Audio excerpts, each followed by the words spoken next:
2024 ఎన్నికల్లో వైసీపీని గద్దె దించడమే లక్ష్యంగా ప్రజలకి ఆంధ్రప్రదేశ్లో ఉన్నటువంటి అన్యాయమైన పరిపాలనని దూరం చేస్తూ తమ కూటమి గెలిపే లక్ష్యంగా బరిలోకి దిగినటువంటి పవన్ కళ్యాణ్ కానీ చంద్రబాబు కానీ జెండా సభ ద్వారా ఫస్ట్ విషయంలో వాళ్ళు సక్సెస్ అయింది ఏంటంటే గట్టిగా జన సమీకరణ చేయగలిగారు.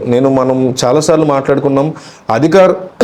అధికార పక్షంలో ఉన్న వాళ్ళు దాదాపు 70% జనాల్ని స్వచ్ఛందంగా 30% జనాలు స్వచ్ఛందంగా వస్తే 70% జనాల్ని వాళ్ళు సమీకరించుకోవాల్సి ఉంటుంది. అధికారంలో ఉన్న వాళ్ళు ఎవరైనా సరే, చంద్రబాబు అయినా అప్పట్లో అంతే, ఇప్పుడు జగన్ అయినా అంతే. కానీ ప్రతిపక్షంలో ఉండే వాళ్ళకు ఉండేటువంటి బెనిఫిట్ ఏంటంటే వాళ్ళ పట్ల జనాలకు ఆశ ఎక్కువగా ఉంటుంది, ఆసక్తి ఉంటుంది. సో 70% మంది వాళ్ళు 60% మంది పైగా ఖచ్చితంగా వాళ్ళే స్వచ్ఛందంగా వస్తారు. మిగతా 30 లేదా 40% వీళ్ళు సమీకరించుకోవాలి. సో ఈ 30-40% సమీకరణ మాత్రం చాలా పర్ఫెక్ట్గా చేయగలిగింది తెలుగుదేశం పార్టీ. ఎందుకంటే వైసీపీ లాగా అధికార పార్టీలో ఉండే ఏ పార్టీకైనా ఉండేటువంటి బెనిఫిట్స్ వీళ్ళకు ఉండవు.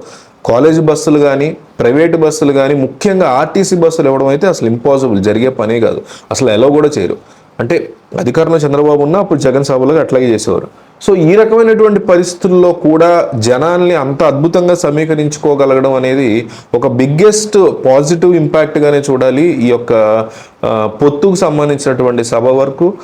అయితే వ్యక్తిగత అభిప్రాయాలను పక్కన పెట్టి టీడీపీ జనసేన కూటమి గెలుపు కోసం పనిచేయాలని పవన్ కళ్యాణ్ కార్యకర్తలు పిలుపునిచ్చారు.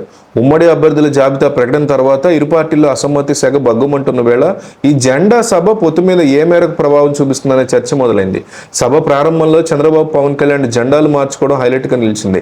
ఆ తర్వాత సభని ఉద్దేశించి మాట్లాడిన చంద్రబాబు టీడీపీ జనసేనది విన్నింగ్ టీం అని, వైసీపీది చీటింగ్ టీం అని అన్నారు. వైసీపీ ప్రభుత్వానికి రోజులు దగ్గర పడ్డాయని అన్నారు. రాష్ట్ర ప్రజల బాగు కోసమే టీడీపీ జనసేన పొత్తు కుదుర్చుకుంటున్నాయని స్పష్టం చేశారు. ఈ కలయిక చారిత్రాత్మక అవసరం ఉందన్నారు. జనసేన అధినేత పవన్ కళ్యాణ్ సీఎం జగన్ మీద ఒక రేంజ్లో ఫైర్ అయ్యారు. జనసేన బలం ఏంటో తెలియదని, బలిచక్రవర్తి వామనుని తొక్కినట్టు జగన్ని అధపాతాలను తొక్కేస్తపోతే తన పేరు పవన్ కళ్యాణే కాదని, తన పార్టీ జనసేన కాదని సంచలన వ్యాఖ్యలు చేశారు. పవన్ కళ్యాణ్ ప్రసంగం ఆద్యంతం ఆసక్తిని కలిగించిందని చాలా మంది ఫీల్ అవుతున్నారు కూడా.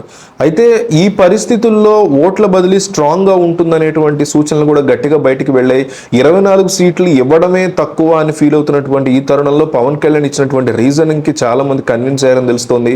సో ముఖ్యంగా ఈ సభకి వచ్చిన, ఇందాక మనం స్టార్టింగ్లో చెప్పుకున్నట్టు సభకి వచ్చిన జన సమీకరణ విషయంలో ఢిల్లీ పెద్దలు కూడా ఇంప్రెస్ అయ్యారని, చంద్రబాబు నాయుడిని ఎన్డీఏలోకి ఆహ్వానించిన దిశగా అడుగులు పడుతున్నాయని తెలుస్తోంది. సో ఇది గనక మీరు నమ్ముతున్నట్టు ఇదంతా జరగబోతోందని, లేదా ఎన్డీఏలోకి వెళ్ళడం మంచిదని మీరు అనుకుంటున్నట్లయితే రానున్న ఎన్నికల్లో ఓటు ఎవరికి పడబోతోంది అనేది కామెంట్ చేయండి. ఓట్ ఫర్ జగన్ లేదా ఓట్ ఫర్ చంద్రబాబు అని కంపల్సరీ మీ అభిప్రాయాన్ని కామెంట్లో చెప్తే దాన్ని బట్టి ప్రజలు ఎట్లా ఉన్నారు అనేది సర్వే సంస్థలు చూసుకుని రిజల్ట్స్ ఇస్తాయి బయటికి మన కామెంట్లు చూసి. కాబట్టి కామెంట్లో ఈ యొక్క అభిప్రాయాన్ని మాత్రం చెప్పకుండా వీడియో వదిలి వెళ్ళకండి.